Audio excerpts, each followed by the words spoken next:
Uh, Hello to all of our attendees attending this webinar today.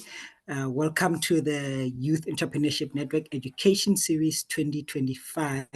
Today's session is titled Breaking into the Property Industry Career Paths and Opportunities, proudly hosted by the Academy of Construction and Real Estate in partnership with the South African Property Youth Association, SAIPA, and the South African Institute of Black Property Practitioners, SAIBPP. As Steve Jobs once said, the people who are crazy enough to change the world are the ones who usually do.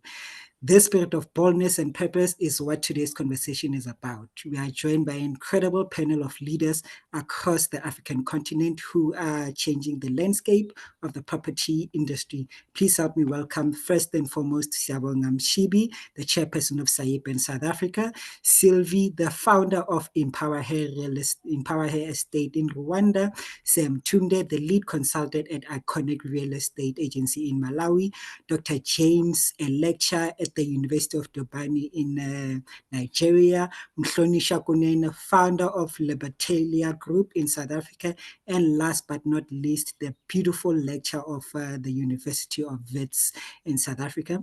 We are looking forward to this dynamic conversation that we are about to have. I encourage all our attendees to engage with the speakers, learn from them, and ask questions as this session proceeds. And today is the last day of the Entrepreneurship Youth webinars for the week that we've had, and we thank you for being with us so far. With that said, I'm going to let Mr. Mshibe take over and lead us through this session. Siyabonga, the floor is yours. Okay, thank you very much, my good sir. It's been a very lovely 3 days of educational content, inspiration by my fellow property practitioners across our continent. Greetings to my fellow participants. My name is Siyabonga Mshibe, the Executive Chair of South African Youth in Property Association, an organization that is dedicated in accelerating transformation in the real estate sector. Today, it's our last day of our 3-day series. And I have my beautiful leadership here that will take us through the content of the day under the banner of breaking into the property sector, career paths and opportunities. Before I allow anyone to go through, I just want to share my brief journey on how I got into real estate. Today I'm here as a moderator, but I believe my story can motivate others on how we are so resilient as young as we are, especially in this time and economy that we're facing in South Africa. How I got into real estate, firstly, it was very on a strange and fearful phase. I was working at Wits Business School. I know we have doctors and lecturers here. I was actually an intern at Wits Business School. Right as my intention was about to expire, I had the fear of going back into the township. One of the opportunities that were presented to me, it was real estate, even though it's commission-based. I had to make a choice to either leave my internship, and because it was not a guaranteed employment, or start in real estate. And I took that opportunity with both hands. It was not an easy decision to make. You must understand that some of us, especially this coming generation, as soon as you start working, you become a breadwinner at home. So leaving your internship, which pays you, to a commission-based structure job, it's very challenging. Went there, fast forward, my first deal was right front opposite where I used to work. This story till today shakes me. It speaks volume at how one can access this sector of ours. Yes, there are barriers to entry, there are challenges, but I can assure you, with resilience and focus, I think we have a sector that can at least help contribute. We in South Africa, we face a high unemployment rate, and real estate contributes close to 8.9 trillion rand. Each and every year, I ask myself a question: out of this 8.9 trillion rand, how much am I contributing from it? Without any further ado, my dear colleagues, I would like to welcome you to our final day of our Youth Entrepreneurship Network 2025. And I strongly encourage and believe that in the near future, we'll be able to have physical contact of such kind of networks, doing roadshows across the nation, across our continent. We need to unite to unlock these opportunities. We need to collaborate. I would like to introduce our fellow panel speakers and just give you guys the order of the day. We'll give you brief 5 minutes to introduce yourself, and then a further 15 minutes to just share your presentation. You can either reduce the 5 minutes of introduction and keep it short so that you can have more time in sharing your journey in real estate and opportunities. I think a lot of people that are here are more interested in the opportunities in real estate. I would introduce you in the same order. I think the first lady that will start is, please pardon me with the pronunciation. I spent weeks trying to memorize the names. It's hard, my fellow colleagues, but we'll get there. Don't worry, be patient with us. We are getting there. The first speaker is Sylvie, I think from Rwanda, CEO, founder of EmpowerHer estate in Rwanda. I think you can take the floor, ma'am, and then we'll introduce the second speaker. Brief introduction. Either you can do 5 minutes or you can just summarize it. So when we are given the second chance to tell us about the opportunities, you've got more time. The floor is yours, ma'am. Thank you. Good afternoon, everyone. Do you hear me? We can hear you. Okay, thank you. Good afternoon. My name is Sylvie Dusengimana. I'm from Rwanda. I'm joining you from Rwanda. I'm a real estate professional and academic. Currently, I work as tutorial assistant at the University of Rwanda. And I'm the founder of EmpowerHer Estate Rwanda. As he said, I also have an experience in property management and property valuation. Before joining the University of Rwanda, I worked as a assistant property valuer in a private company, and later I joined property management company in a private company. Then I joined the university as a reward because I graduated with a first-class degree in estate management and valuation. So I became a tutorial assistant as a reward. Yes, I'm the founder of EmpowerHer Estate Rwanda, which is a non-profit organization that I founded just to empower women and young professionals in real estate and construction through mentorship, education, research, and professional development. My passion lies in smart city, PropTech, digital transformation, and youth empowerment. I'm really honored to be the part of this session, and I will be sharing the insight on emerging careers that are shaping real estate and construction, the careers that are really needed, that are growing in our industry. Thank you so much. I'm really honored and happy to be the part of this series. Thank you. No, thank you. Thank you so much, Sylvie, for such a very brief introduction. I think the past 2 days I shared to my fellow colleagues that one of the countries that I really want to visit is Rwanda. I think the economical hub of how you guys do real estate that side is amazing, and I believe there's a lot we can learn and come this side in South Africa and thrive. So thank you very much, Sylvie. The next speaker, let me check. The next speaker would be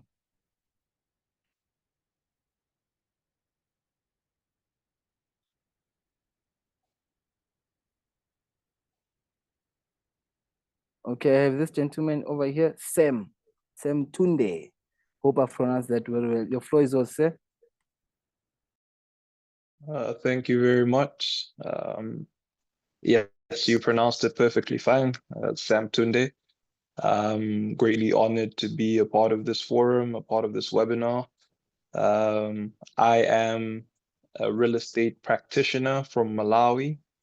I started my professional career as a salesman. So when I completed my undergraduate degree in land economy, in which I specialized in property management and valuation, I wasn't able to find a job. In Malawi here, the economic climate is not very conducive, and finding employment is tricky.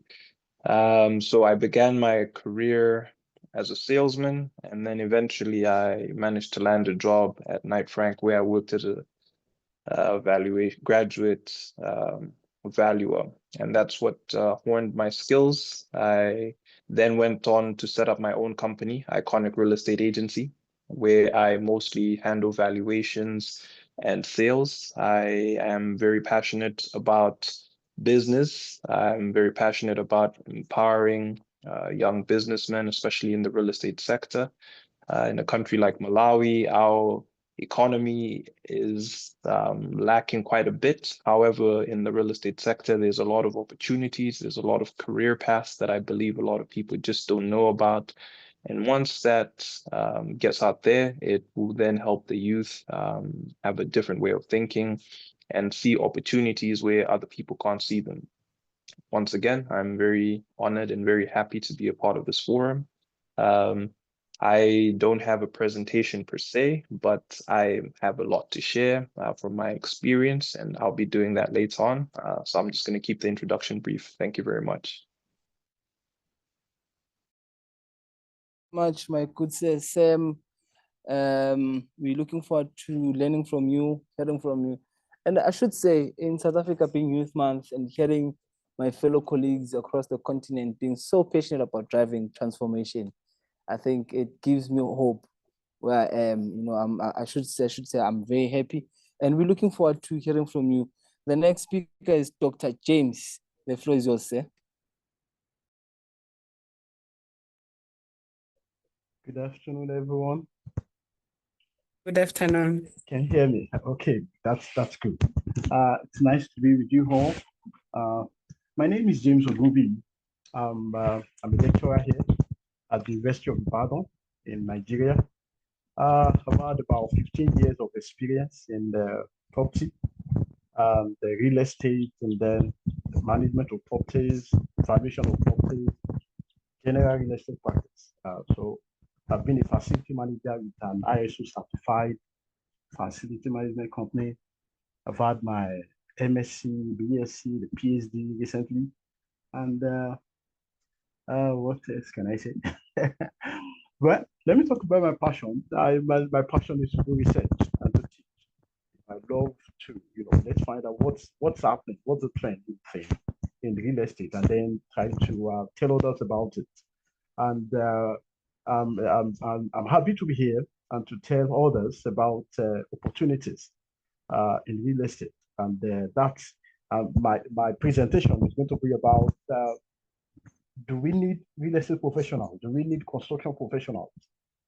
That's where I'm going to come in. Just tell us something about the data, about in regards to why we need, professionals and more professionals, especially in Africa, to really be at the forefront of the sector, informed persons, personnel, professionals, to be at the forefront of the sector. So that's where I'm going to be, having my presentation, tell you about the trends or demands for practitioners, professionals, and of course, researchers when it comes to real estate and construction professionals. So I'm happy to be here. I look forward to a nice time of deliberations.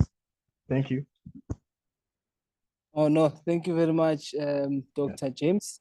We are definitely looking forward to hearing from you. I think the next speaker here, just a moment again. Oh, my brother. This is my brother, my colleague, Mhlonishwa Winston Kunene. The floor is yours. There's a lot I can share about this gentleman, but I think the honors is in him to share. He drives transformation in South Africa. He's an inspiration. One of the first principles we've seen in real estate. I'm saying young, not just any principle. People that have broken a lot of records in our country. So we're looking forward to hearing from you, my good sir. The floor is yours.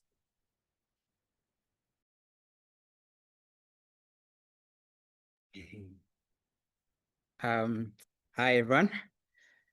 Thank you, Siyabonga, for that intro. My name is Mhlonishwa Winston Kunene, and yeah, I'm basically I'm a speaker, I'm a real estate entrepreneur. I speak at events. I also mentor a lot of people in the real estate sector. I'm also an accredited trainer. I specialize in real estate trainings, and yeah, and a coach and a leader overall. So just to share a bit more, I've got 5 minutes. I'll be very brief. So me in my sector, me as a real estate entrepreneur, as Siyabonga has mentioned, I've gotten such a lot of accolades in the sector. I've won awards such as top education youth-owned brands in South Africa by Wits Business School. I've won the 40 under 40 best real estate development business. We've won fastest real estate growing brand in South Africa. I've been one of the top 100 business leaders by the SAIBPP awards. And I've won an award from Mpumalanga for Young Business Achiever finalist in South Africa. So yeah, just those, I think my accolades speak for itself. We are very transformation driven, and we have my group. So my company is LIBERTALIA Group. We've got 3 divisions. We've got real estate, finance, and education. And lastly, I am a board member for the South African Youth in Property Association. That's pretty much a summary of who I am. Oh, thank you very much, my good Sam Mhlonishwa. We're looking forward to learning from you. I think I've attended so many of your events, but obviously we have a lot of attendees here that would love to hear how you get it done. How do you break these barriers into entry in real estate, especially in South Africa? How do you run an agency when you're so young? It's not fashionable. So it's something that we must encourage, and we're looking forward to hearing from you. The last picture is Dr. Nosipho Moloi. The floor is yours, ma'am.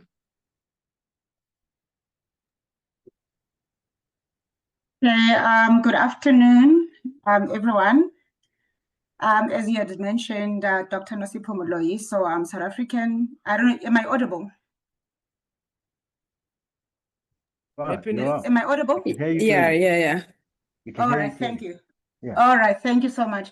Okay, I would say that I want to start with in South Africa, in the time when I was still in high school, we didn't know much about real estate. So real estate was not even sold to us. We just were informed about traditional degrees.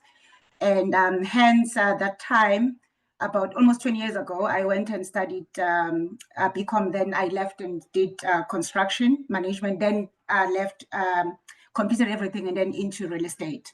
Okay.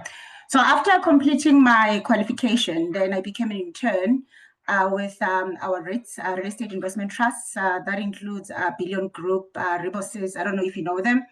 And then after some time, then I went to Department of Public Works, the regional office that is currently based in Braamfontein. So I managed a number of buildings, and there were a number of construction projects that I did at the time, and then left and then went to the National Department of Public Works. And then when I was there, then I worked, I did investment analysis. So there were feasibility studies that were done. So we built a number of police stations. I was involved in a lot of feasibilities, hospitals, clinics, you name them. There's a long list. All right. And I also worked with analytical tools and data analysis when I was still at Public Works. And then fast forward, I left and then went to the private sector, McDonald's, the burgers. So I wasn't doing the burgers, but yeah, I was doing the feasibility studies for the whole pipeline. So we would like predict sales and decide where the next McDonald's should be built, so to speak. So I was in that. So in terms of qualifications, sure. Yeah, there's, like I said, construction background, real estate, and also GIS. So I also specialize in GIS. I've done a number of courses that are short courses. I've done degrees, and I also hold a PhD in real estate finance. and also the number of councils that I'm involved with. I'm registered with SAIPP, and then I'm also registered with SAIPPVP, and I'm also with RICS. Those are the main accredited councillors in the world is RICS, and in South Africa we've got these other two, but the main one for property is SAIPPVP. So, and also I'm an award-winning researcher and scholar. This has happened. I won, there was this AFRES conference in 2023. I also won the Best Paper Award, and I've published in top real estate journals worldwide. And recently, in April, I presented a paper in the American Real Estate Society. So using the South African data to explain to them foreign investment within South Africa to try and attract more foreign investors to come into our country. There's a lot of, and right now there's lots of papers that has been published again recently last week. I've also published with the Journal of Real Estate, Property Investment and Real Estate, JPIF. I don't know if people know that one. And there's lots of papers that are under review. Hence, I would say I wouldn't put myself in a fixed bottle and say I'm this and I'm not that. So I've done a number of things. And also, I'm a lecturer at the University of the Witwatersrand, teaching students from undergrad students, also honors students, master students, and I also supervise some PhD students. I hope that that helps a little bit. And I've been involved in many mentorships, I've been invited in various areas, which the time is short. There's a lot to say. All right. Okay, no, thank you very much. I hope that summarizes it. Yeah. No, thank you very much, Dr. Nosipho. We're obviously looking forward to hearing more of your insights and inspirational journey you've been through in real estate. You know, without any further ado, I would like to call in my first speaker, Sylvie, to take the floor again. Give us the inspirational journey on your real estate sector. Sylvie, your floor is yours. Thank you. All right, thank you so much. Let me share my PowerPoint. I will be talking about emerging careers in construction and real estate industry in this webinar series. As I've been saying, I'm by the names of Sylvie, Dusengimana. I will not be repeating the introduction. Let me proceed with the why emerging careers. When we talk about emerging careers, we are meaning, when we talk about emerging careers, we mean a new or rapidly growing roles that are becoming more important because of technology, now specifically in real estate and construction sector. So why emerging careers are really important? They are really important, first because there is traditional roles which are evolving. Many traditional roles like a property valuer, architect, quantity surveyors, they now require digital tools, right? They require digital tools just to perform their works well. Professionals must adopt to tech and risk becoming outdated. Tech is transforming the industry, not only the real estate and construction industry, but any industry. I'm very sorry it is raining. If you are hearing something, it's a rain. In the real estate and construction industry, there is smart buildings, AI tools, and automation, which are changing how we design the buildings, how we build, how we sell, how we do valuation. Valuation is now coming from traditional to automation valuation. How we manage property, we are using AI just to manage property to improve the occupants' quality. So there is also demand for digital and sustainability skills. The industry, which is the real estate and construction industry, is looking now for people who understand both technology. When we talk about technology, we're talking about building information management, AI, and the other technologies that can help in real estate and construction. And They are looking also for the people with the knowledge and skills in environmental impact, green design, green buildings. So also there is a new job titles that are being created. Previously, in traditionally or in 10 years ago, it was very difficult to find a data analyst in real estate, but now there are new roles that are being created. New roles are being created, and it is really needed as youth just to take this as an opportunity. Youth must be a future ready, not only future, but now. Previously, when we talk like 5 years ago, we were talking about technology will be changing the real estate industry in the future, but the future is now. So youth, we have to be ready as youth. Then talk about the 5 forces that is driving this change, that is driving these growing laws in the real estate industry.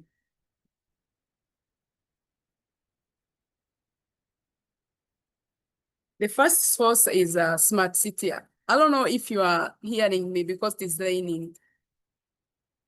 Do you hear me? Loud and clear, my dear. You can continue. Okay.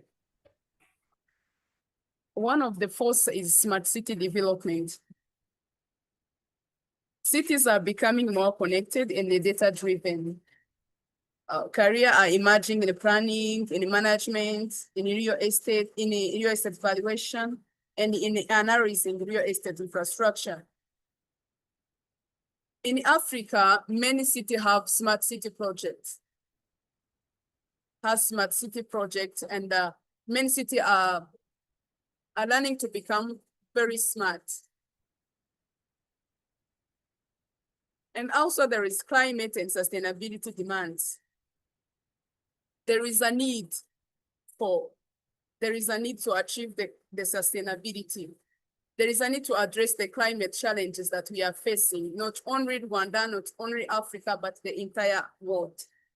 There is a green building certification that is needed. There is a need for low carbon design, and there is a need for energy modeling, which is opening new specialization focused on environmental impact. And also there's digital transformation. Tools like GIS, drones, BIM are replacing manual work.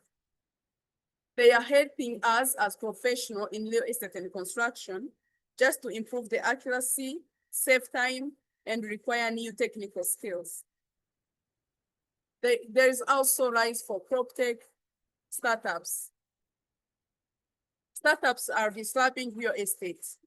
When we talk about startup in PropTech, we mean virtual tours, mobile apps for property, and the AI-driven pricing models. These startups need creative and tech-savvy teams like us, you. Also, there is a big data and artificial intelligence. Real estate markets, tenant behavior, building performance, all of those can be predicted and optimized using AI. And this creates space for data scientists and machine learning engineers, even real estate experts and professionals.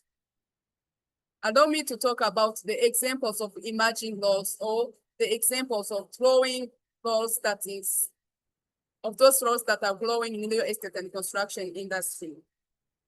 The first four is smart building analyst.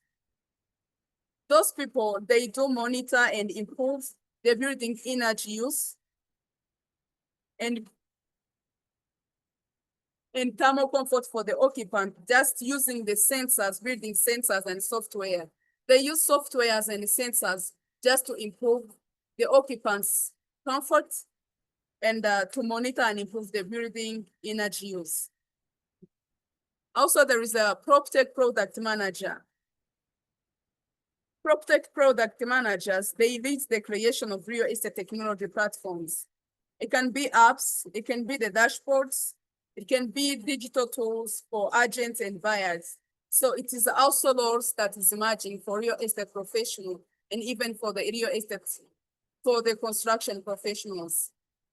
You can also be the BIM coordinator, building information modeling coordinator. These people manage 3D digital building models that is normally used by the architects, engineers, and contractors just to collaborate. They also sustainable design consultants. These people help the developers, the real estate and construction developers, just to create environmentally friendly buildings that meet certifications like H. You know H, it is a certification for green buildings. Also can be digital twin specialists. There's people use digital to replicate the buildings for testing design, for maintenance, or performance analysis, just to analyze the performance of buildings. They use those technologies to analyze the performance of the buildings or to carry out the maintenance of the buildings.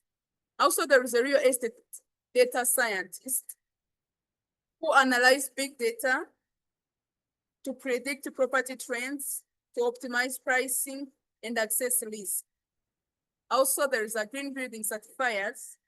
Those green building certifiers, they are trained professionals who can evaluate if the buildings or the construction building project meets the green standards like water efficiency, material use, or energy performance.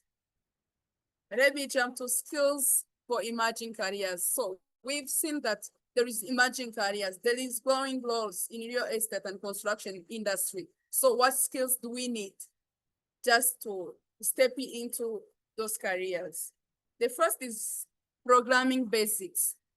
In real estate, for example, in a Bachelor of Science in Real Estate, they don't study programming basics. But we as youth, we can look for these skills just to step into those emerging careers. Program basics like Python, SQL. Python is normally used in automation, in data analysis, and the AI for buildings. And it is also helping the property database and analytics.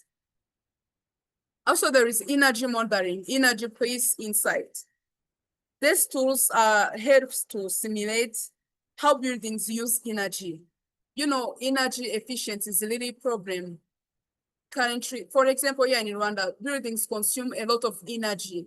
But when we use the energy modeling, we can be able to use the energy efficiently in the building, specifically the offices and the commercial buildings. These modelings are helping the designers just to reduce waste and to improve the thermal comfort for the occupants. I will also talk about the building information modeling tools, which can be a Revit or Navisworks.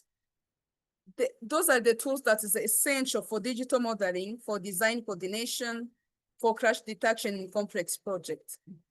Also, GIS and spatial analysis, which is the basic tools that we need in real estate, be real estate valuation, be real estate advisor. So we need to understand this GIS and spatial analysis because this will help us to understand the property boundaries. For example, when we are doing the property valuation, we need to check the property boundaries just to understand what is the property boundaries for the property that we are going to value.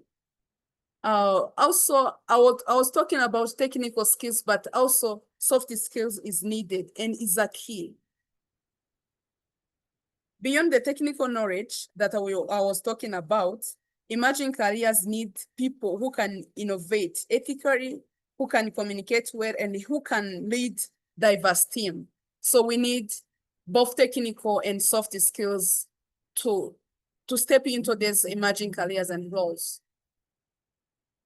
So you can ask yourself how to get started. How can you start? How can you have that knowledge? So the first, you can explore free online courses. On free online courses, there are many platforms that are available that offering those courses that's the offering for both beginner and advanced course in sustainability, in AI, in Python. So you can also volunteer or intern on smart city projects. There are many smart city projects. For example, here in Rwanda, we have Smart Kigali Innovation. For as a youth, we can volunteer or intern just to step into and have that access to the knowledge, access to experience. You can also follow trends and readers. So following the trends on LinkedIn, on the YouTube, LinkedIn, Medium, YouTube are great to stay updated on smart city, pop tech, and building tech.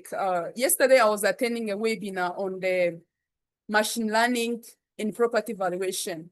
And they were sharing that automated valuation is being used in the UK, and they do valuation without need for physical inspection of the property.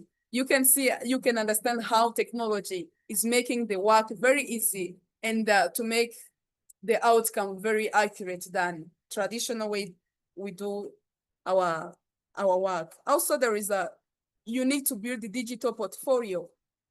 You need to build a digital portfolio. You as youth or as a person, you need to document your project. If you have worked at any project, just document it. You need to document your courses that you attended, the skills that you have. Yes, you can also post it online where you can meet the professionals and get inspired by you because of your portfolios. It can be used together with your CV. So I also would like to talk about Africa's opportunities. What is the opportunities are currently available for those careers that we're talking about? There is smart city and innovation cities.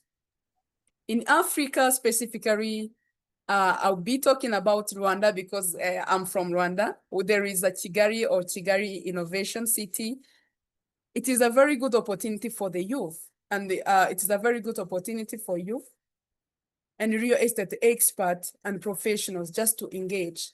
If you have that skills that I was talking about, it is a good place. It is where you can learn. It is where you can volunteer. It is where you can do a professional internship.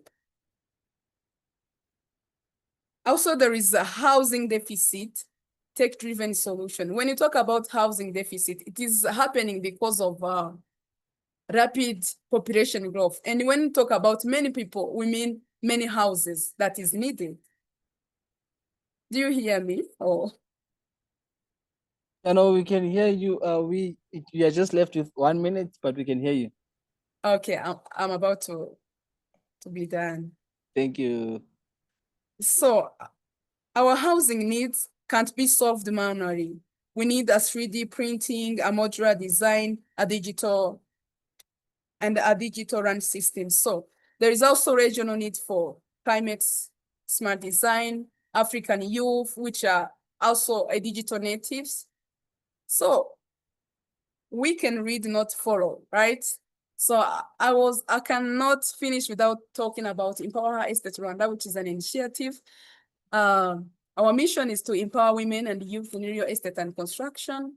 With the activities that we involve in is training, mentorship, webinars, advocacy, and research. So we are calling for collaboration. We are open to partnership, to cross-border initiatives. So we are really open. There is open for partnership and collaboration. My final talk and the call to action.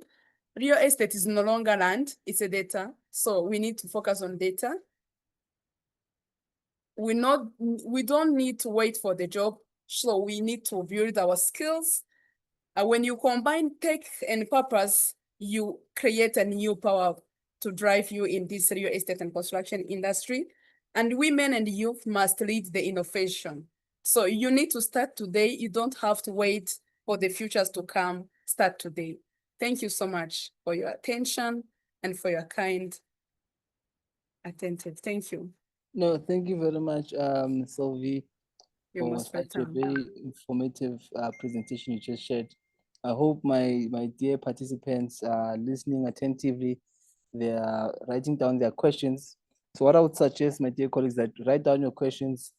If you would want to put them on a chat box, make sure that they're clear and they're directive so we understand the question and who is it directed to. At the end of the session, we would allow everyone to pose a question and interact with our speakers. And that way we can learn more and get to unpack some of these critical questions. So without any further ado, the next speaker is Sam. The floor is yours, sir. Thank you. Thank you once again. It's a truly big honor to be here amongst the distinguished panelists. Just listening to the introductions in and of itself was very enlightening. I want to give the perspective of Malawi and the careers that we have here. I think when I listen to some of my colleagues on the panel who are coming from countries and economies that are a lot more developed, there's certainly a greater scope in regards to how the real estate market, the property market has developed. However, here in Malawi, the real estate market has not gotten to the level of, say, what Sylvie presented with regards to Rwanda. And we are getting there, but we're not quite there. As at now, in Malawi, the career path that a real estate practitioner would be looking to take, I can give an example of myself. In Malawi, the procedure is set in stone, whereby if you want to be a legitimate practitioner in real estate, the starting point is for you to go to college. You get a college degree in real estate field. I studied land economy. You can get a degree in real estate. You can get a degree in estate management. And then following the acquisition of that degree, the next step is to work under someone who's a licensed practitioner. And you have to work under someone who's a licensed practitioner for a minimum of 2 years, following which you're then called for an interview. And then after the interview, you're then called to sit an exam. And once you have passed these exams, that's only then can you become a registered practitioner in Malawi.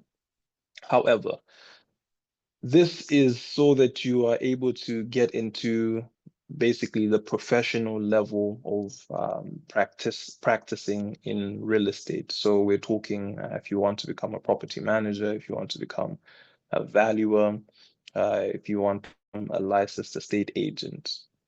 However, like I said, I would like to give the context of what's happening here in Malawi, being a third world nation.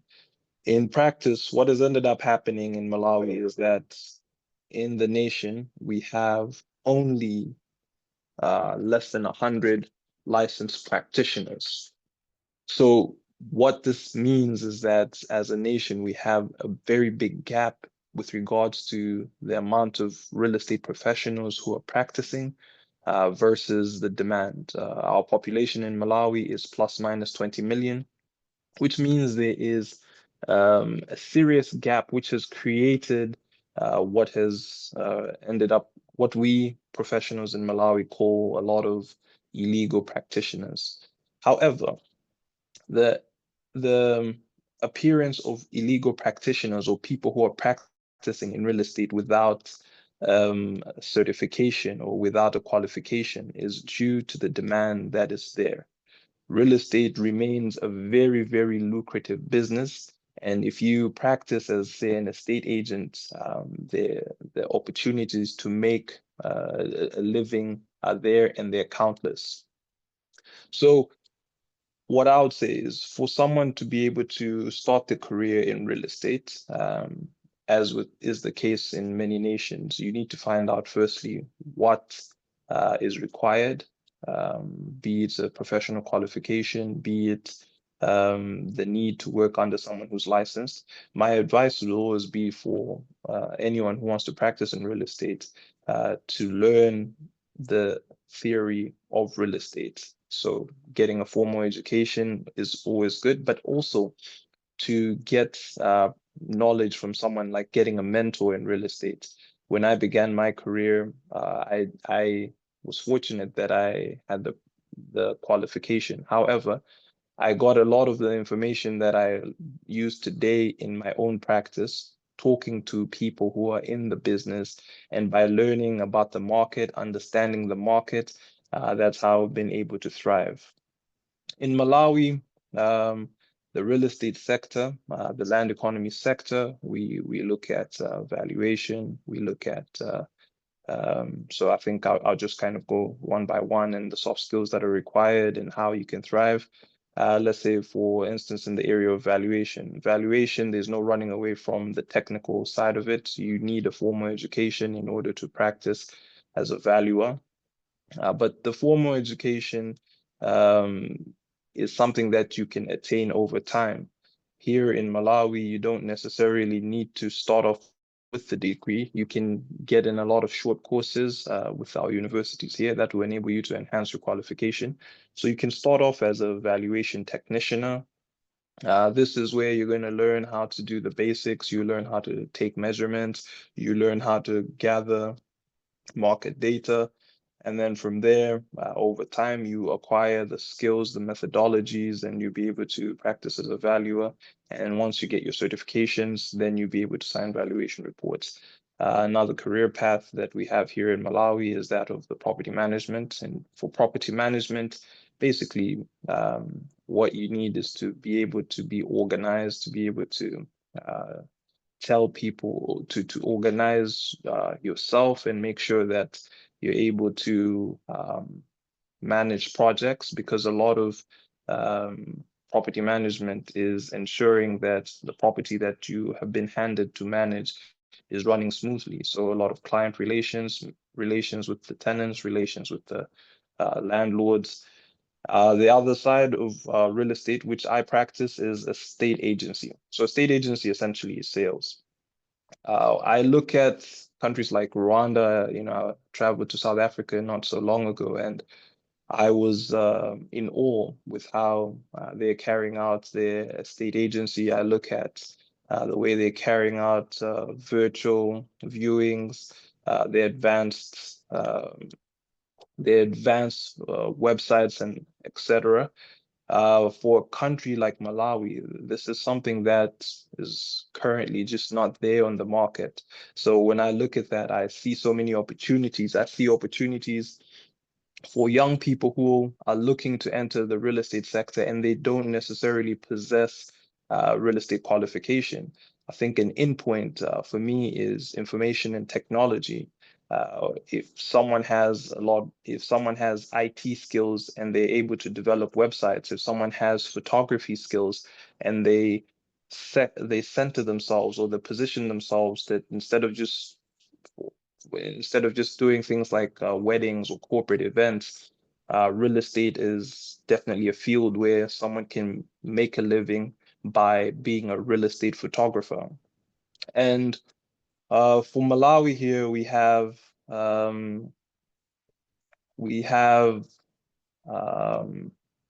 high deficits in regards to the supply of housing. So another interesting or career path that someone can take here is being a real estate developer.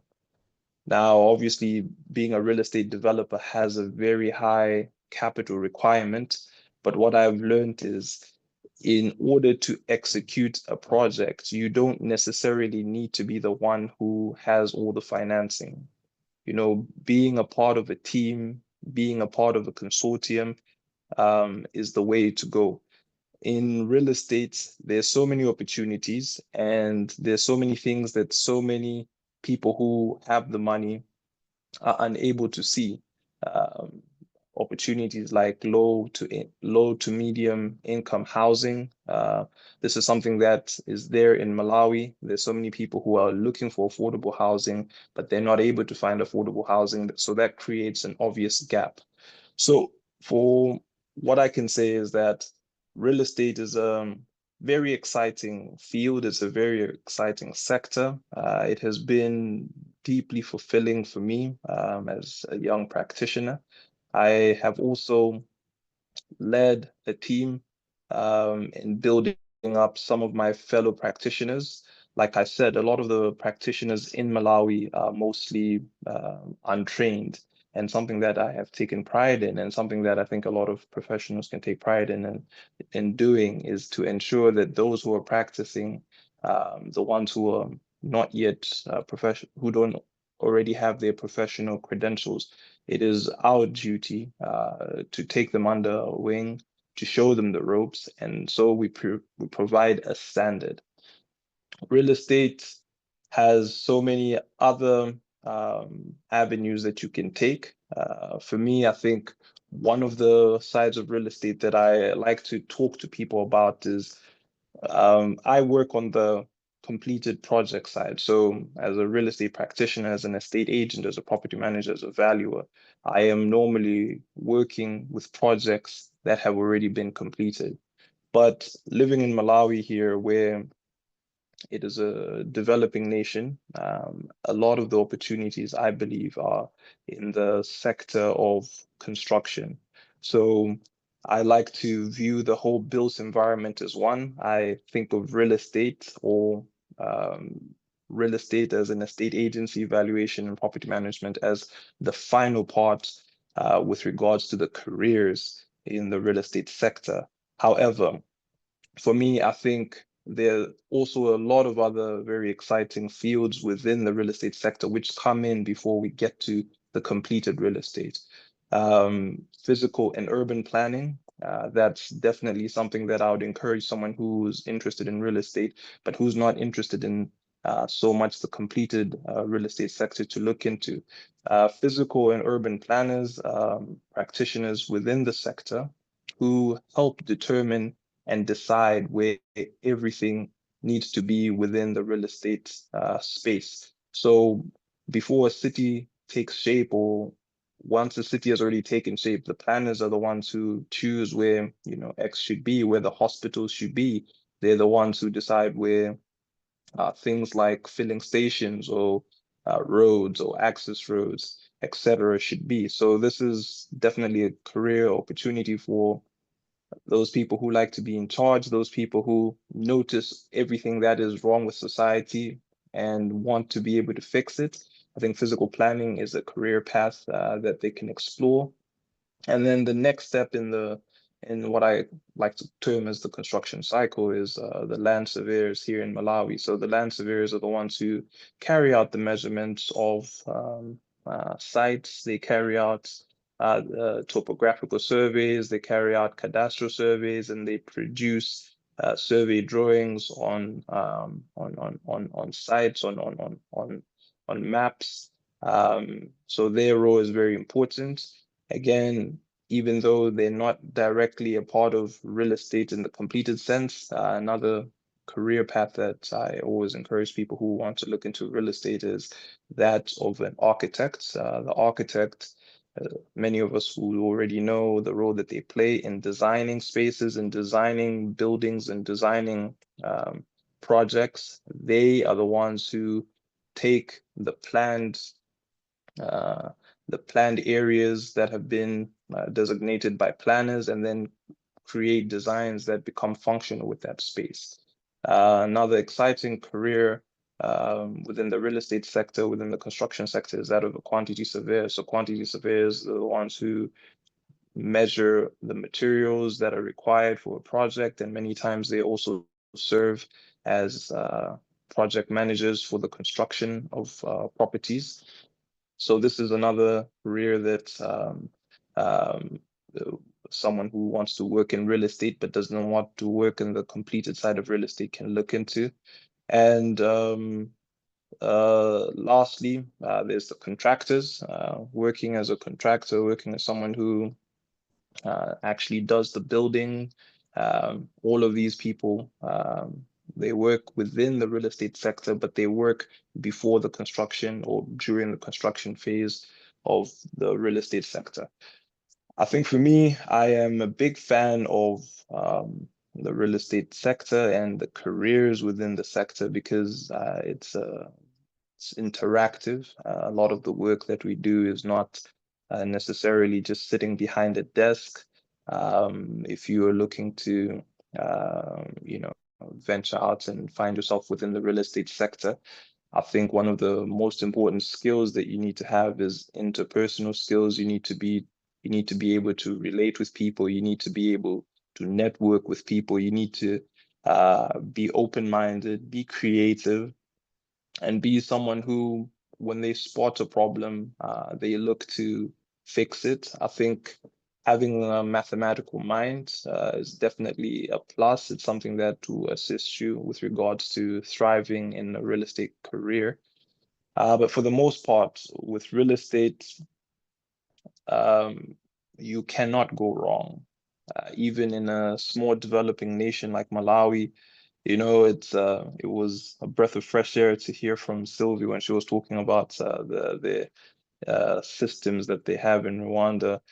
Here in Malawi, like I'll give you an example, for us, when we're carrying out valuations and we are going to the land registry to do a title search, you know, it's something that we can't do online as at now. They literally have paper binders in which they search through, looking for the title or the property that you want to do a valuation for.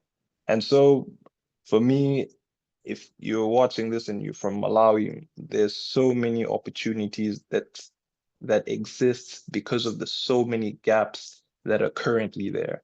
You know, it's not a case of needing to reinvent the wheel. It's just a matter of copying and then editing or contextualizing with our nation.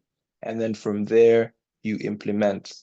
And the chances of success are very high. You know, anytime you find yourself in a situation where you are the first to introduce a product or a service in a nation, the chances of high economic gain are very high.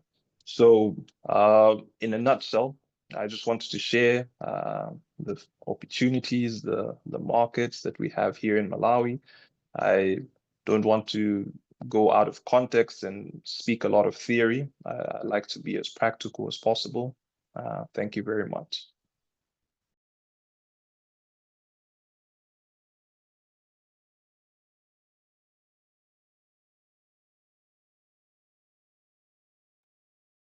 Okay, thank you. Okay, am I audible? Can someone please confirm if I'm audible? Oh, Yes, you are. Okay, no, thank you very much. I was saying that when you spoke about how long it takes for a property purchase to get their license in Malawi, I was questioning myself, and I really believe that, you know, through other diplomatic channels, we can propose and expedite some of these. Basically, in South Africa, it takes you 2 years for you to actually get to becoming a principal property practitioner, meaning that now you are quantified to open your own agency. You know, you can register and you can get your FFC as soon as today if you want to be a property practitioner. And these implementation a lot in terms of the unemployment rate and ensuring that young people can be part of the related sector. I can imagine the representation if you're saying we only have like 100 registered property practitioners. Yeah, it's crazy, but we have confidence and high hope that, you know, in the near future and with the growing of your economy, there are ways in which some of these systematic policies and framework can enable young people to be part of the property sector. So the next speaker here after Dr. James is Mr. Mhlonishwa Kunene. The floor is yours, sir. And then we'll go back to Dr. James before we go to our Dr. Nosipho. Thank you. All right, team. Let's get right straight into it. So, we've done my intros initially, so we can skip all of that, and we can go right into the opportunities in the sector in South Africa from a South African perspective, and how to break into the industry. So let's just explore some of the. Before I go into that, I just want to share a little bit deeper into what our company does. So we've got 4 divisions. We've got LIBERTALIA, we've got the real estate division, we've got the finance division, we've got the education division, and then we've got the technology division. Okay, without wasting any further time, what are the services we offer? So under our real estate division, we've got your residential properties, we've got your sectional title developments that we offer, we've got property auctions, we've got property valuations, we've got short-term rentals, so properties that we arbitrage on Airbnb and bookings.com. We do management for those as well. And then we also deal in commercial, specifically in commercial property procurement. And then we've got the finance division, which is mostly bridging finance and bond origination. So for those of you who are not familiar with bridging finance, if a seller decides to sell a house, but they have a shortfall with municipal rates and they need the house to register, we would give them a loan upfront, register the property with the conveyancers, and then we would reclaim our advance from there. And then bond origination, where we facilitate all the relationship rather between the buyer and the bank. So these are buyers that are looking to buy properties and looking for the best interest rates. Would go to all 9 major banks and try to make it competitive for the banks so that we get the best out of that to offer our buyers. And then we've got the last division. I won't go into the tech division just yet because we've recently launched an app which we'll reserve that for another day. But on our education division, which is my absolutely most favorite division, because this is really where we make impact. So we've got the agency facility. We've got the agency facilitation. We've got the property investments. We've got real estate courses. We've got real estate internships. We've got real estate learnerships. We even have real estate university VAC hours, especially for those students studying real estate and they need 200 hours. We're able to offer them that opportunity as well under our education division, in line with our real estate division. Cool. As I go on to the next slide,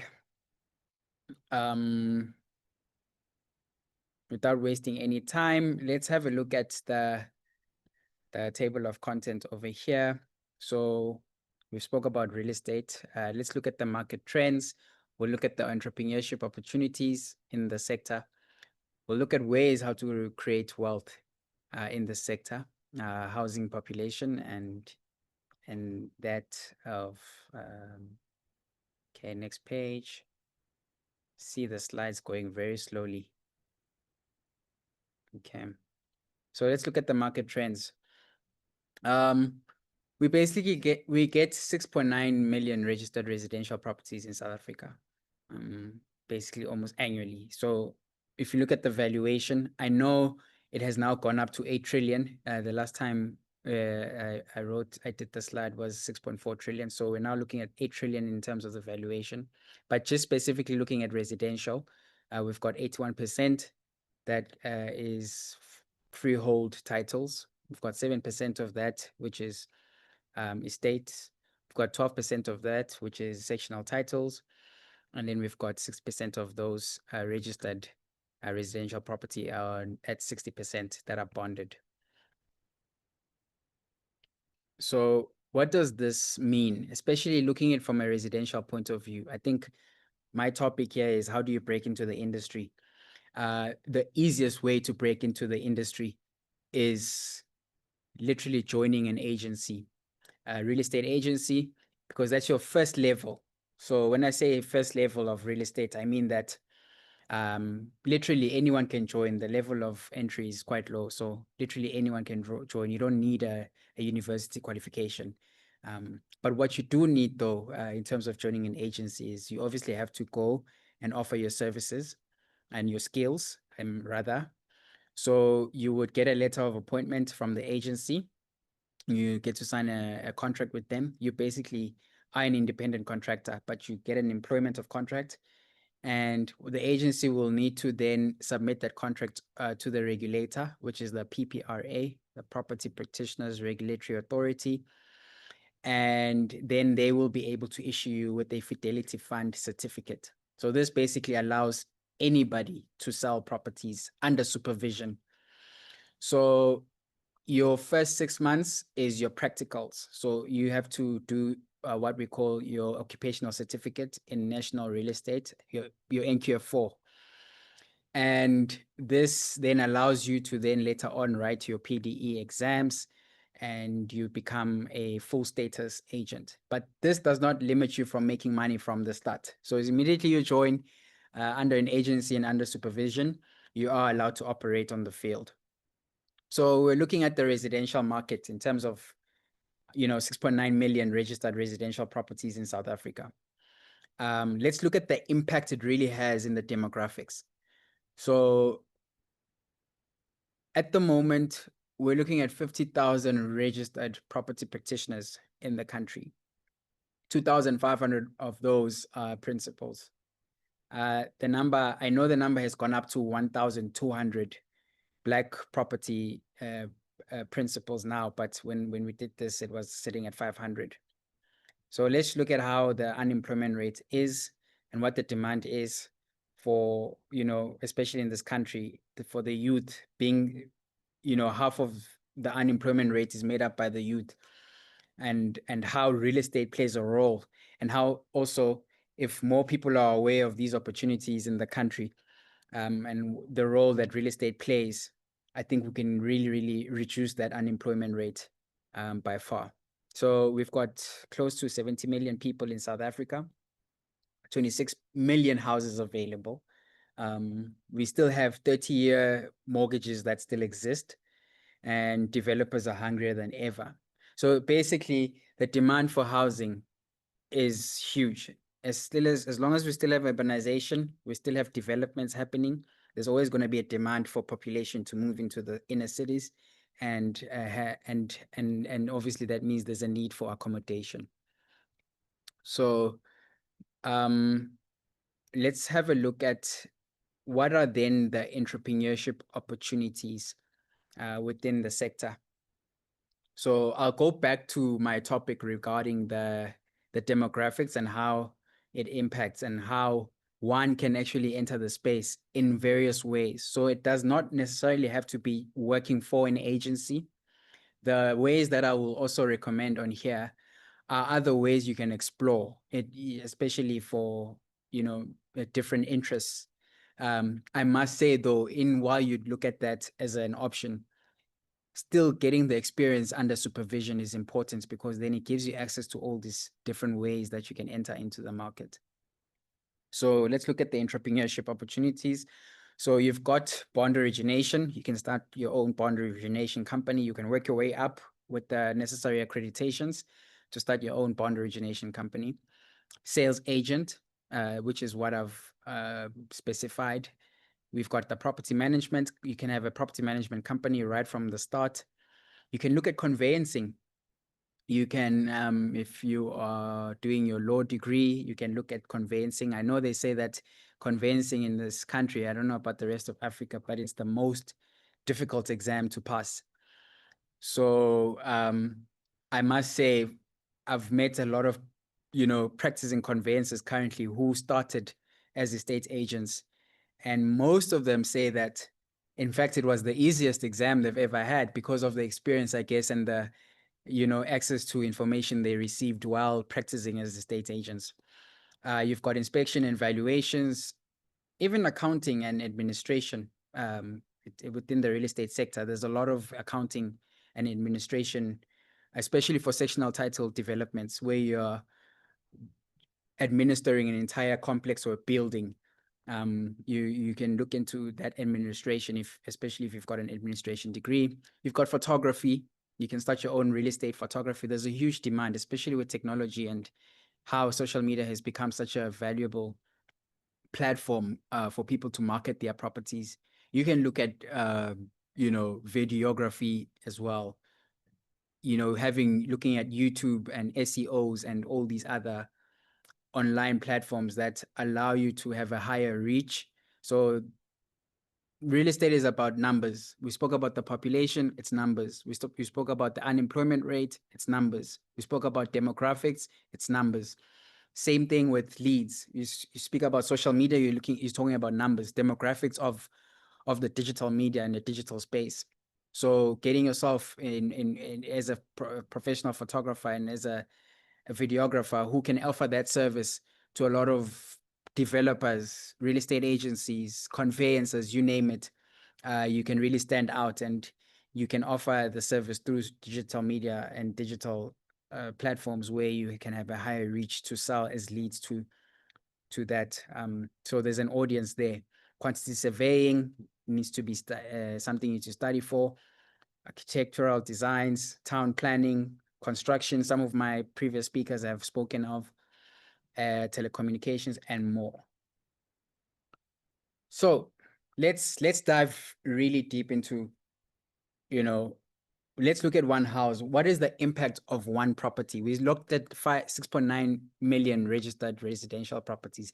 Let's just look at one house and the impact it has in terms of job opportunities, entrepreneurship opportunities. One house basically can create up to 12 jobs. So mind-blowing fact. Some of you that already know this, it's pretty much obvious. Let's look at the process. Let's look at just as a property practitioner.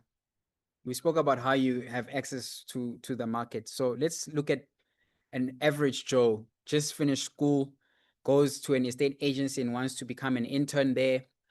The first thing they do is they're given, training, and then they are given access to go and reach out to clients. So look at one house being sold. The property practitioner does all the work, sells the property and gets a buyer. They get commission. So that's your first income opportunity there. So as a property practitioner, that is basically your first opportunity in the sector. Let's look at administration staff. Let's look at the agency. Let's look at the photographers that took pictures of the same house that is being sold. Remember, we're still talking about one house here and how it's created income for close to 12 individuals, or rather 12 different consultants or careers in the sector. So you then look at bond origination. So a bond originator has to facilitate the relationship between the buyer and the bank. The bank actually pays the bond originator. So you've got bond originators there that, gain value there as well.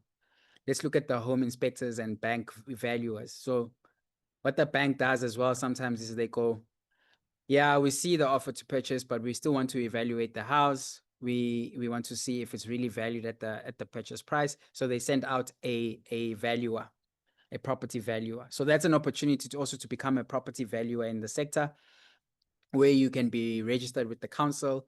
And that's a very good opportunity, by the way. Last time I checked, the banks pay 3,500 per valuation. And this is just residential valuations. I don't know what the card rate is now, but if you want to start a property valuations company, I think that would be a very great opportunity. As I mentioned earlier, that banks are still doing 30-year mortgages. Banks are hungrier than ever. Developers are hungrier than ever for loaning consumers because they understand the demand for housing in the country.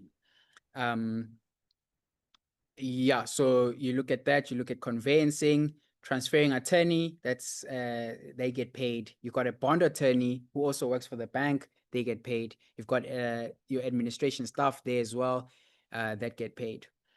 So it goes all the way to, I know I haven't included it in the slide, but pushing for time. So it goes all after conveyancing is done and you have you look at your deeds, your deeds office. You've got inspectors there, you've got supervisors there who, when they receive information and guarantees from the conveyancer, they then have to register the property into the new name, right? Into the buyer's name. So you've got a lot of job opportunities as well in that department. If you want to look at governmental department and how you can get into the sector as well and what services you can offer. And obviously, once the house is registered, you still have a furniture removal company, by the way. There's a demand for, if you want to get into the sector, just to move furniture as a job opportunity or as an income opportunity for yourself. You can offer that service for every house that is sold, where the buyer needs to move in as well as the seller needs to move out into the new property. So there's a service there as well. Looking at it in terms of logistics, that's a service there. So yeah, we can go on and on and on about how many other opportunities are created on there. So my last slide, I wasn't really keeping track of time. I don't know if I've reached my 15 minutes, but I thought maybe let's jump straight into the. Okay, I left with 3 minutes, Mhlonishwa. Oh, great. Okay, I right on time. So ways of wealth creation through property. This is a very diverse one. Some people think the only way I can get into property is if I just invest in one house, and you know, you can still have your job in a different sector, mining, you name it, manufacturing sectors, you name it. You can still have your job, but you can still use property as another source of income, another source of career, so to speak, to create ways for income. So let's look at active income, which is your normal, your active income in your bank assistance, which is your normal. You go for a home loan, you get a property, you put in a tenant, and you create wealth over time. You've got strategic partnering and Land Alienation Act, which allows you to take over properties without using the bank's money. In fact, without even funding in that matter. And that's another topic for another day, but there's an opportunity there to accumulate as many properties as possible with the right strategy in place. You've got the rent to own option. A lot of people are familiar with that. That's specifically when you have a relationship with the landlord, you're able to get into something like that. You have stokvels, something very common in this country where it's basically crowdfunding. You get a lot of people that get into one pot, put money together, and they invest in property. And then the last one is arbitraging, which is very unique and less a section in the sector that a lot of people haven't looked at. I myself have looked into something like that, and I would recommend this for anyone. Because with arbitraging, you basically get a property, you put in furniture in the property, and then you get corporate rentals to come and stay in the property. So that's the most profitable way to go about it, because you can sell a property, you can advertise a property at 14,000 Rand fully furnished, and yet you're only paying 7,000 Rand costs. So you're already making 5,000 Rand profit per month. So that's another skill set that one can look into and how to get into property as well. And then my conclusion, we already spoke about myself. We can skip all of that. You can find me on social media as well. Mhlonishwa, Winston, Kunene on all platforms, social media, every other social media platforms. And my last slide is basically a question that I want to raise to those that are watching and those that are interested in the sector.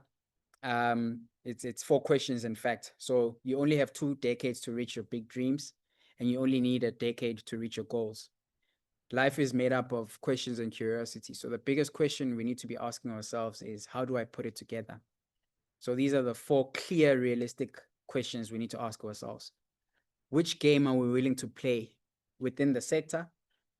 How are you going to win that game? What skills are required to win this game? And you need to put a date to when you're going to win that game. That is it from my side. Thank you. No, thank you very much, Mr. Mhlonishwa. My colleagues, please do pardon me.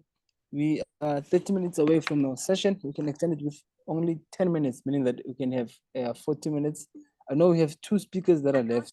Dr. James, you can come in with your presentation, but let's keep it short, brief, 15 minutes, because we already had some time that we spared, but please let's try and keep it short. Thank you. Okay, let me share my screen. Okay. So not to waste our time, and definitely the first 3 speakers have talked about a lot of things I will have brought to you. So without repeating what they've said, let me say that let me start with myself. And I'm James Ogunbiyi. I had my BSc, MSc, PhD here in Nigeria, and I'm a member of several professional institutions in Nigeria. I'm a member of the Nigerian Institution of Estate Surveyors and Valuers. I'm a member of the Nigerian Institute of Management. I'm a member of Institute of Strategic Management of Nigeria. And I'm a member of the Institute of Customer Relationship Management of Nigeria. I'm a registered estate surveyor and valuer. So, and then I've had like 15 years of experience in real estate practice in Nigeria. So, now to be a practitioner, a professional in Nigeria, it's almost like what my other speakers have been talking about. There's close relations, maybe especially with what obtains in Malawi. Okay, because in Nigeria here, you spend 5 years to obtain the BSc, and then have 2 years for internship. So that's roughly 7 years before you can be a registered professional. And then you become a registered estate surveyor and valuer. So I've been, a practitioner for many years. I've worked with a facility manager at an ISO certified facility management company here in Nigeria. I've been head of operations of a firm of estate surveyors and valuers. And after some years, precisely 2023, I decided to switch career and then move to academics. So my passion is really to do research and teach, impact real estate knowledge. So I've been a recipient of the 2022 AFRES Valmogiot Memorial Award. That's at AFRES conference in Ghana. In 2022, I've been a recipient of the 2023 Mobility Grant for doctoral exchange and visiting researchers program. That's ARUA EKRI partnership. I've been a recipient of a number of grants and doctoral grants for policy engaged research workshop in Sierra Leone. And then currently I'm an International Real Estate Society Fellow with the International Real Estate Society Early Career Academic Fellowship. And so I've published in a number of several journals, academic journals, presented at several international conferences. I lecture on real estate as a faculty of environmental design and management here at the Premier University in Nigeria. That's the first university in Nigeria. That's the University of Ibadan. So without taking much of our time, let me just use just 2 slides. I will speak to this presentation just 2 slides. I've had to delete some things so that we could just, not take all the time. So quickly, I just want to talk about, the trending things about, do we need professionals? Do we need real estate and construction practitioners? Okay. Some of my colleagues and presenters have talked about some of, the things I will have talked about as well. So I will just skip some of the things they've said and just talk in terms of data. Okay. The first is that the rapid urbanization and the housing deficit, and the last speaker talked about the housing deficit in South Africa and all that. Actually, in Africa, there is an unprecedented pace with respect to urban population, okay? The population in Africa, especially in the urban area, is projected to triple by 2050. Meaning that we're going to be having about over 60% of Africans living in cities. That's a big one. Okay, so there is this surge also in housing shortfall, of course, due to the population increase. Okay, there is about 51 million housing deficit in Africa. Okay, that's huge. Okay, that's like in Nigeria alone, we have like 14 to 16 million housing deficits. And the last time I checked, in South Africa, we have about 3.7 million housing deficit. So, there is heightened demand for professionals. We need professionals to design, to manage the properties, to deliver large-scale affordable housing, infrastructure to go with it, the mixed-use complexes coming up, housing with, commercial spaces. And there's also the growth in demand for commercial mixed-use and infrastructure projects in Nigeria, in South Africa, many cities in Africa that demands are there. There's lots of data talking about the needs to now not just talk about, okay, this is housing, this is commercial. The trend now is how do we bring about mixed use because of the demand, So mixed use development and infrastructure to go with it, facilities to go with it. So there is demand. This demand spans architectural designs, the civic and structural engineering aspect of it, the project management, the land surveying, the development advisory services. So there is demand for not just, the needs of the populace, but the professionals, the practitioners to really, drive this demand and meet this demand. So, Nigeria alone, we have over 200 million people, so, and then we have the professionals, real estate professionals are just in their thousands. Okay, so you can imagine having maybe about over 230 million, so imagine you having thousands of professionals, when you are, we should be talking in terms of millions, okay, at least 1 million professionals to be able to, meet the demands of over 200 million, population with respect to their needs, the demands, they require the services of practitioners, okay? So I'm talking about the demands here, okay? And now there is emergence of new real estate segments. There's co-working spaces that demands for professionals who are adept in flexible office designs and tenant-focused project delivery. There is a rapid investment too. Data has shown that there is demand for data centers, okay, and tech infrastructure, okay, and then there is need for professionals to man those positions, okay. With Africa currently, we are hosting less than 1% of the global co-location capacity with respect to these data centers and tech infrastructure. So there is need for demand, there's demand for professionals, practitioners, to manage those centers, facility managers to be at those data centers and tech infrastructure. There's also green infrastructure, okay, because in Ghana, Rwanda, many parts of Nigeria, and also in South Africa, the emphasis now is eco-friendly, designs, eco-friendly construction. There is, you're talking about circular buildings now, making sure that you can recycle even after, the materials used in the construction. So there is huge demands for professionals, and not just in the conventional, demands for the professionals, but the trends in terms of tech, in terms of even AI, smart buildings, in terms of demand for green building, and professionals to drive it, okay? And so there is rising demand as well for professional services, okay, such that demand for architecture, engineering project oversight, property consulting, which that's called the need for skilled professionals. We can't leave it for quacks. Okay, in Nigeria, one of the challenges we're having in the sector is the proliferation of quacks. Okay, those people who are not, you just woke up one day, I just want to go into real estate. Okay. So in fact, we get it to the point that we're telling the lawyers, you are not a real estate professional. Okay, you may know some things about real estate, you signed on some legal documents. That does not make you a real estate professional. Okay, so besides, there is in Africa, there's cross-border investment now with the development in ICT and the likes, okay, such that it's getting to the point that with PropTech, you can get to invest in other parts of Africa.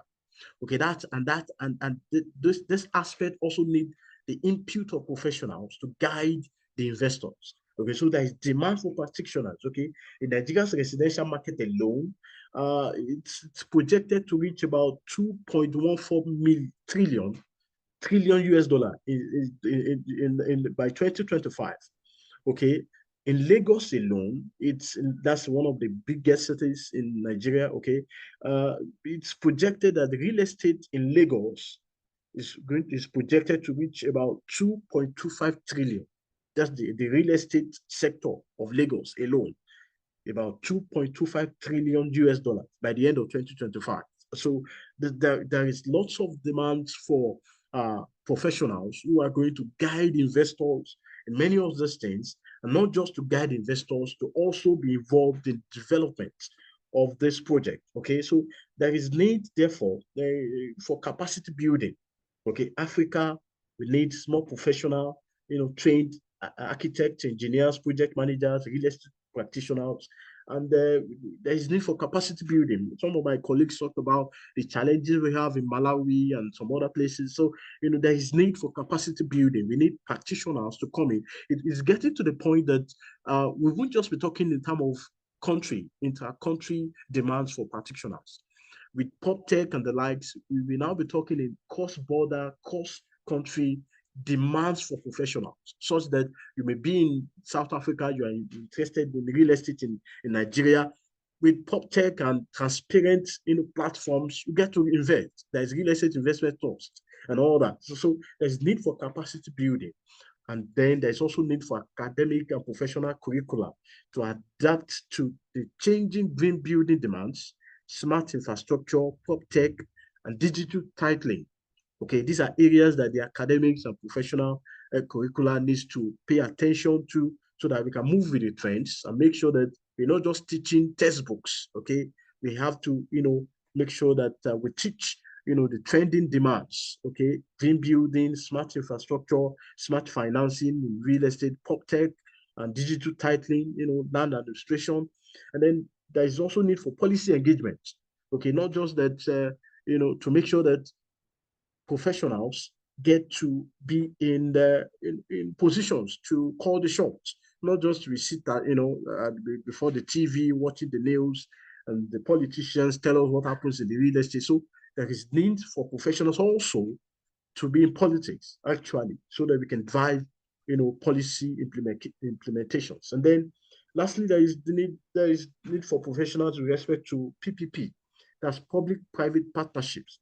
Okay, they need professionals to guide in terms of timely delivery of infrastructure and other real estate projects. And so, without taking much of our time, I just want to, encourage anybody out there to know that there is huge demand for practitioners. So maybe some people, you just find yourself in real estate. Maybe you wanted to study accounting, or you wanted to study, maybe an engineering course or economics.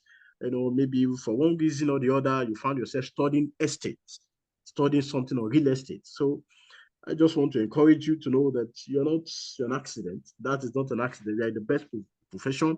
You just need to know what obtains in your country, put in the best that you need to do, get education, get your certificate, get your professional license, and then, the sky is just the beginning, okay? And so with this few minutes of presentation, I want to wish us the best of deliberations. I look forward to the question and answer period, so we can get to, discuss more. No, thank you very much. Thank you. Thank you very much, Dr. James. Okay. I think as a property practitioner myself, I must reconsider to maybe migrate and come to Nigeria. That's good. That's good. You're welcome. You're welcome. Yeah. I will be in South Africa before the year runs out. So maybe I will get to meet you guys. No problem. No problem. You're more than welcome. We are available. Without any further ado, our last speaker before we take questions, colleagues, we are left with exactly 15 minutes. I would humbly ask our speaker to stick to the 15 minutes time slot, so that we'll end exactly at 6 and allow the additional 10 minutes for questioning. The questionings are coming in the chat box. People are more curious about what you guys are doing. So let's try and keep it more interactive. Dr. Nosipho, the floor is yours. All right. I'm trying to share the screen. Let's see.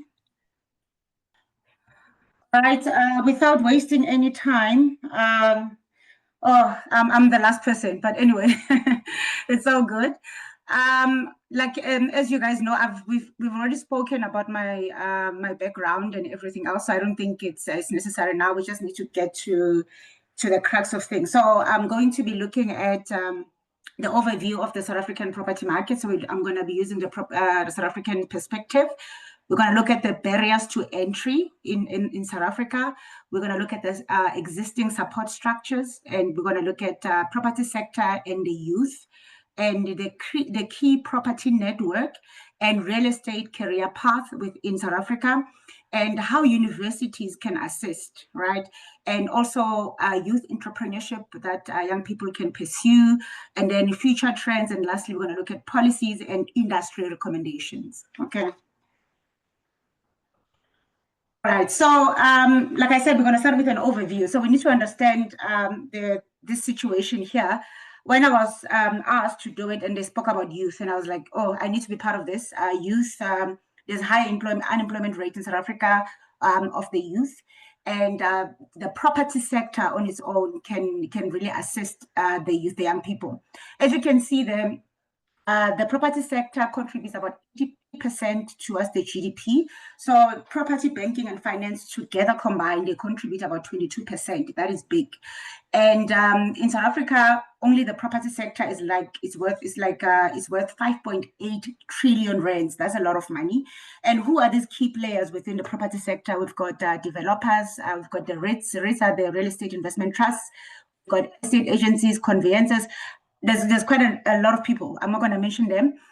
We've got various segments, which is residential, commercial, industrial, and other informal. So there are challenges, which is skills shortage, entry to barrier, and access to finance. All right. So what are the barriers? The main thing. So we're looking at access to money. Capital is not there. Also, there's a skills shortage. There's a regulatory tape. We know that. And then there's also market dominance by the established players. So people that have already been in the property sector for many years, they don't want to let go. And so it's very, very difficult for young people to penetrate. So that is one of the issues. And then also there's lack of career awareness. Like I did mention that in my high school years, no one told me that there's a property degree. I didn't know. I only found out much later. So yeah, things like that. People are not aware that this is something that they can actually pursue as a career. All right. And what are the key support structures? We've got SEDA, or SEDA stands for Small Enterprise Development Agency. So they can assist with incubation and business support. And then we've got SHRA, which is the Social Housing Regulatory Authority. They also can help with social housing funding, right? And then we've got the NHBRC, which is the National Home Builders Registration Council. So these people can help with training and registration also. Then we've got the PPRA, that is a Property Practitioners Regulatory Authority. They can assist with I don't know what I was just doing. Estate agency licensing, and then we've got the NYDA, which is the Youth Funding and Mentorship, right? So that is a National Youth Development Agency. So there's quite a number. There is support structures in South Africa that can assist people that want to go into this into real estate. Yeah? Okay, so the SA property sector and the youth, right? So which is why we are here, which is why we're talking about this thing, right? We've got the youth networks like the YIPA. So YIPA is the Youth in Property Association, right? And then the SAPIN Youth is the South African Investors Network Youth Program. So these guys, they assist the young people that want to get into the property sector. So we've got also things like the universities and innovation hubs and strategic enablers. We've got focus areas in education, mentorship, finance, green tech, and township regeneration. Okay. So the key youth networks, I've mentioned now the YIPA, I'm not going to go into it. And then also there's SAPIN, I mentioned it, and there's a SAIPA that also helps with career access for disadvantaged youth, and there's also professional backing from them. And then we've got the YENW. So this one I like. It's a week-long like a bootcamp entrepreneurship learning program that is aimed at empowering young entrepreneurs. So it's like a week, and then they assist people in terms of how to be a good entrepreneur in this area if you are interested in going into property. Okay. And then, so what are the real estate career paths in South Africa? So we've got, I just listed the main ones. So we've got real estate agents. So these ones, it's just an intern or NQF level 4. Can have your matric, and then I think it was Mhlonishwa. He spoke a lot about real estate agents, so I'm not going to touch base on that. Then we've got property valuers, so you need a degree plus an SAIBPP registration. So how to get this one? So once you get your degree, and then you go and train for 2 years under a professional valuer, and then you can register with the council as a professional property valuer. And I think he mentioned a lot of things working with the banks and all these other people. And you can also open a property valuation company. So there's a lot that is beneficial when you are registered as a property valuer.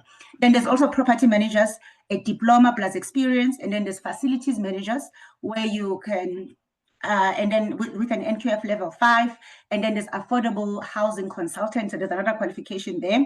And then entrepreneurial opportunities, there's property flipping, which is renovate and sell. There's student housing, which is rent near colleges, micro developments. There are backyard rooms. We know about these backyard rooms, especially in the townships, affordable housing properties. I mentioned the SHRA, and then there's a real estate tech startup. I don't want to dwell much on some of the things that have already been discussed. So how can universities assist, right? So, so this is a picture taken from vets. These are the graduates, okay? Very proud of them. Okay, there's a launch on property entrepreneurship clubs. There's offer modular. There's short form non-degree courses. There's a lot of short courses that assist towards property so that people can enter into property, that people are from different disciplines. And then we also collaborate with Sapua RITS banks for internships. So there's some like a lot of collaborations with the universities. I know UCT does it, VETS, UP, with banks and all other companies, right? So we hold there's host innovation competition and all of this at national level. Okay, so still on the role of universities. So like I mentioned, VETS, UCT, UFS. So I'm mentioning these ones, but there's other ones also, Cape Peninsulas, they also offer real estate qualifications. So this, for example, here you can do BSc property studies. You can also add short courses like building, GIS, because those are very much in demand in South Africa. And then we've got this innovation hubs like Tsimologong, UCT, GSB, UKZN Incubate. So you can check this out.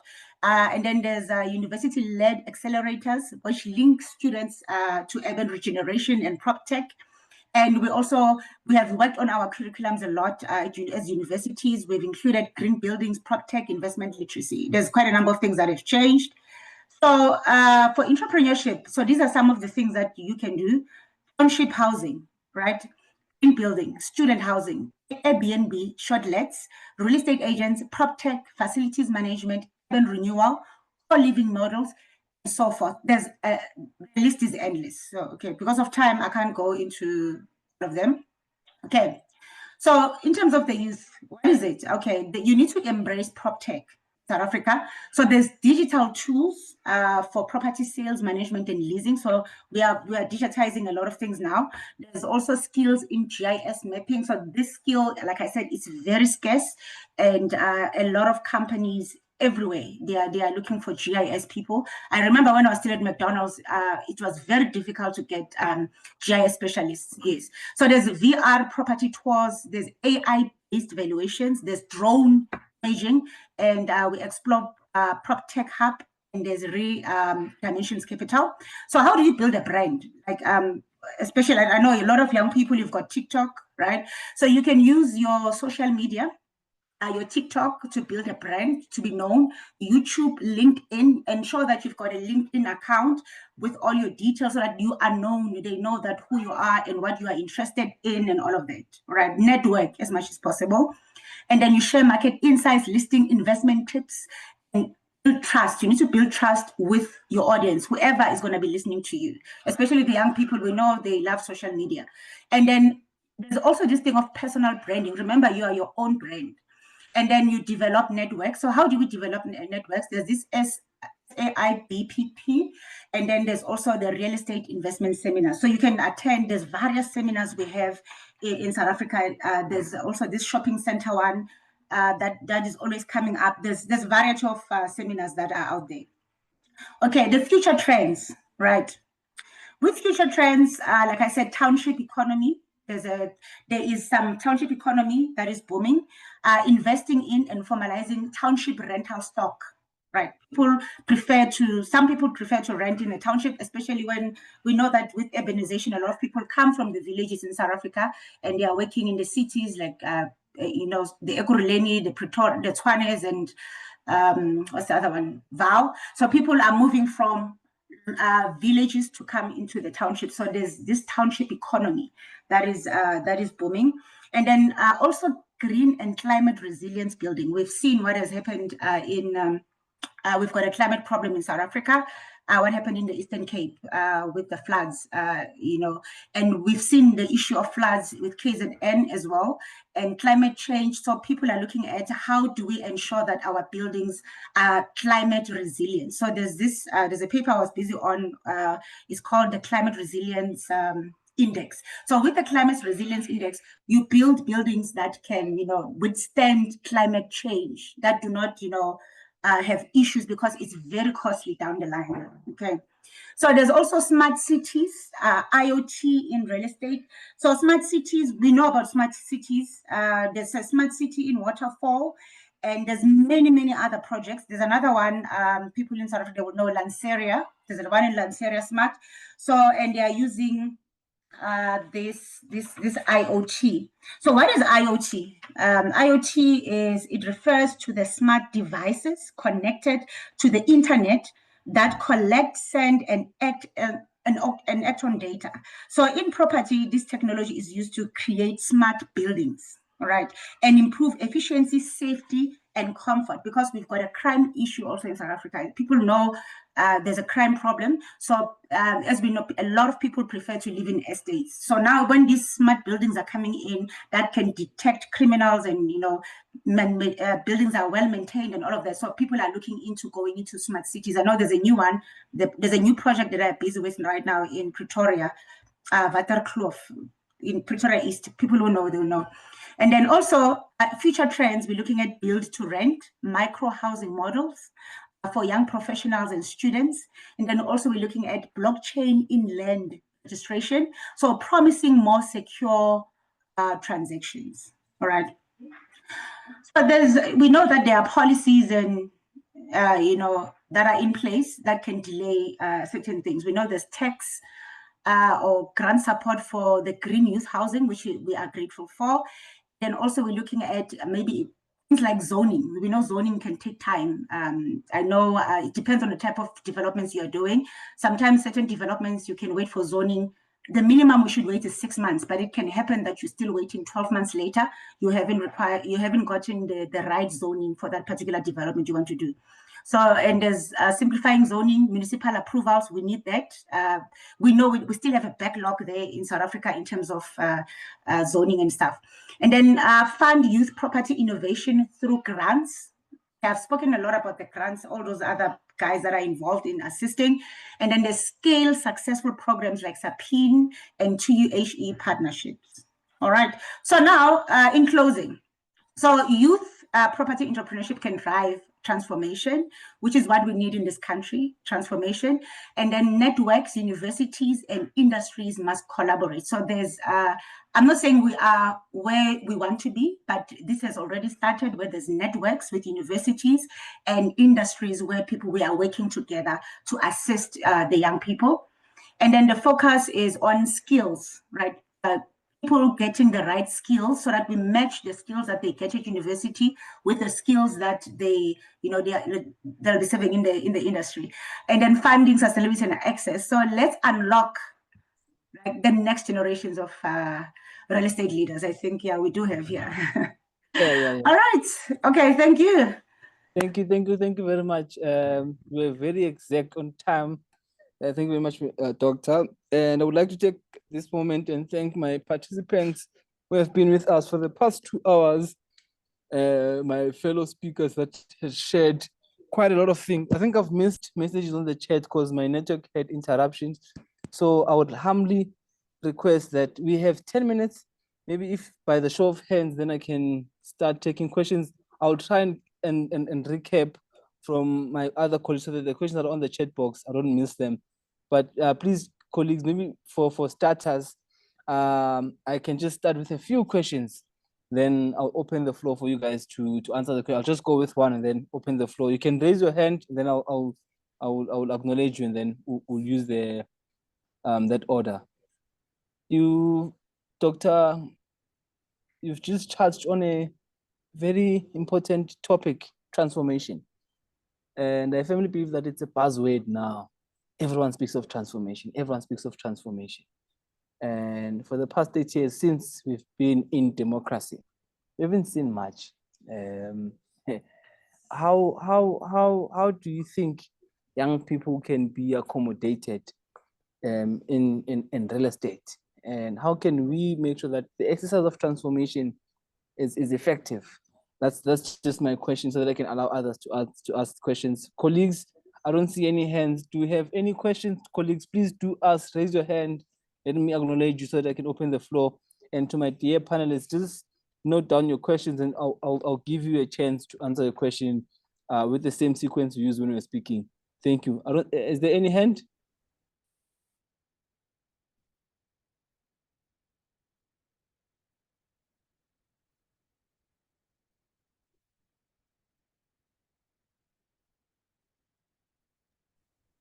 Okay, I don't see. All right. Or maybe should I answer you now or wait?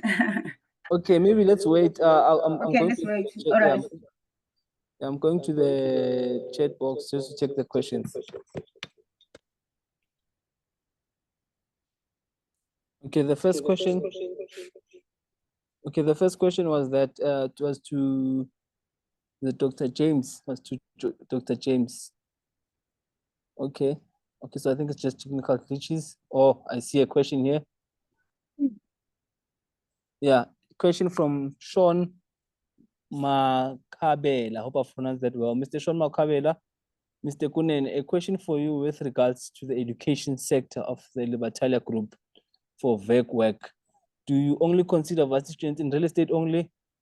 I'm an LLB student at UJ and would really appreciate an opportunity to get VEC work at LIBERTALIA.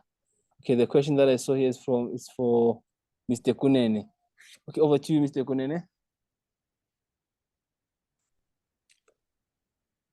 Oh, thanks, Mr. Mshibe.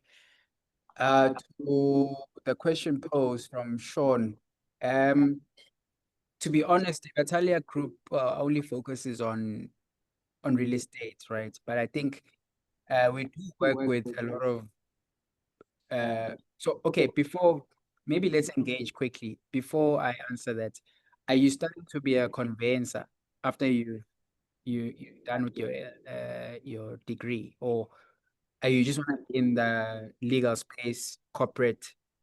What is it exactly that you need? Okay, great. Yeah, no, then we can accommodate you. It's in line with our vision, and I guess, yeah, we can assist you there. So maybe reach out to me. I'll drop you an email on the chat, and then yeah, please reach out to me. I'll get someone to assist you with that. Okay, thank you very much, Mr. Mhlonishwa. I see comments are coming in. Yes, okay, it's the same. Chair, when are you having the next seminar? They truly are great, very informative. Big ups on this one and the collaboration. Thanks. Thank you very much, Brian, for the comment you have made. In actual fact, tomorrow we're hosting a transformation dialogue, and I think chairing the organization, maybe I'm at liberty to even tell you the guest list, the panelists before you see them on our social media. This is part of a giveaway for attending this. Tomorrow we're hosting a real estate transformation dialogue in Sentin, where we combine all industry real estate leaders. Maybe let me share 4 panelists that we'll be having there. Mr. Mhlonishwa, Winston, Kunene will be part of our panelists. We'll have a representative from the Real Estate Business Owners of South Africa, Mr. Tebogo. We'll have the CEO of South African Institute of Black Property Practitioner, Ms. Kululwa. We'll have a real estate mogul also by the name of Witness Mudaga, who has launched his prop ed. Would have guest from Umastandi, which is a financial, I would call it a financial institution that funds township economy. We would have a representative from Services SITA. So definitely even tomorrow, we continue transforming, we continue to disrupt. Let me see if there's another question. Friends, oh yeah, I think, yeah, I wanted to just share briefly based on what we are expecting to have tomorrow. definitely going to be an impactful event. It's going to be amazing. We are exactly 6 minutes after 6. I would like to take this opportunity, if there are no further questions, my dear colleague, and thank the Academy of Real Estate and Construction for... Hi, Siyabonga. Sorry, Pardon? before you finish, you asked me a question, or you don't...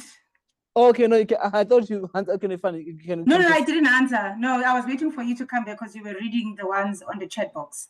Okay, no, you can engage us. Thank you. Maybe the next 2 minutes. Yeah, no, it won't be long because you were asking about that we yes, we've been, you know, we how many years now are post-apartheid? I think it's 31 years, 30 years, something like that. We are not where we want to be, right? There's a lot of I think a lot of our young people, there's misinformation. People do not have access to the information that they need. That is number one. And once people do qualify, also there's no, people do not have mentors. And there needs to be clear goals in terms of, before you even study anything, a person must have a clear plan and a clear goal as to what is it that they want to achieve. Because if that is not clear, it's going to be very difficult in terms of you can be sucked up by all these things that are happening around us. So there are support systems. There's a lot of things in place, but there's a lack of information. People do not know. And also you'll find other people do qualify, they finish their degrees and then they are stuck. They don't know what to do because they are looking for a job. But then we need to look at how then do we ensure that the young, our Black people across the country do have access to these opportunities because we are from disadvantaged backgrounds. So I hope I've answered you a little bit there, but yeah. No. Thank you very much, Doctor, for that. I'm also left with 2 minutes as I wrap up. Okay. You know, we, as a society, we are not where we are. And it's high time that I firmly believe that young people, there's no one who'll save us. It's ourselves.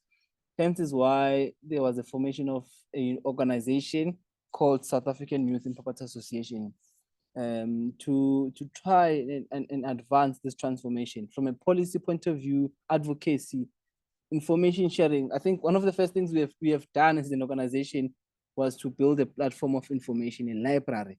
As soon as you join SAIPA, you have a library of most real estate content, which are educational.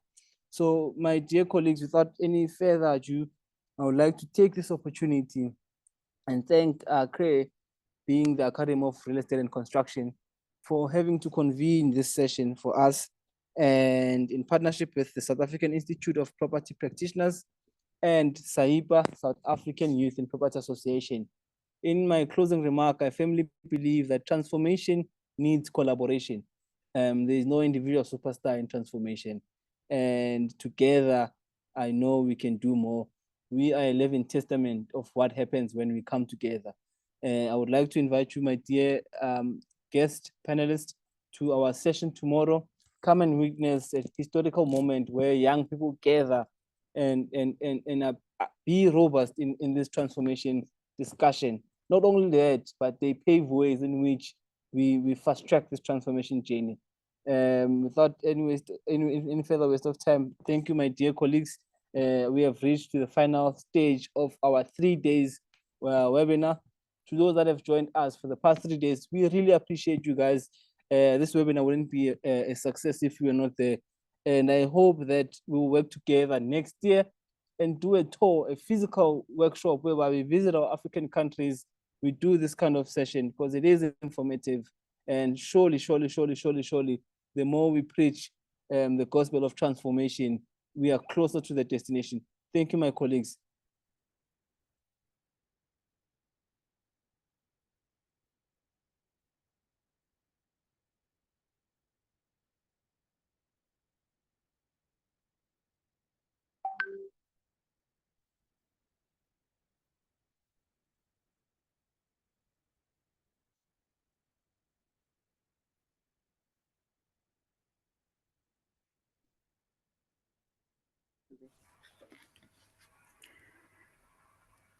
Thank you, everyone, for joining.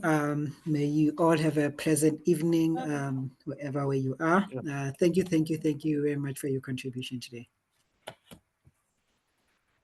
Thank you. Have a good evening.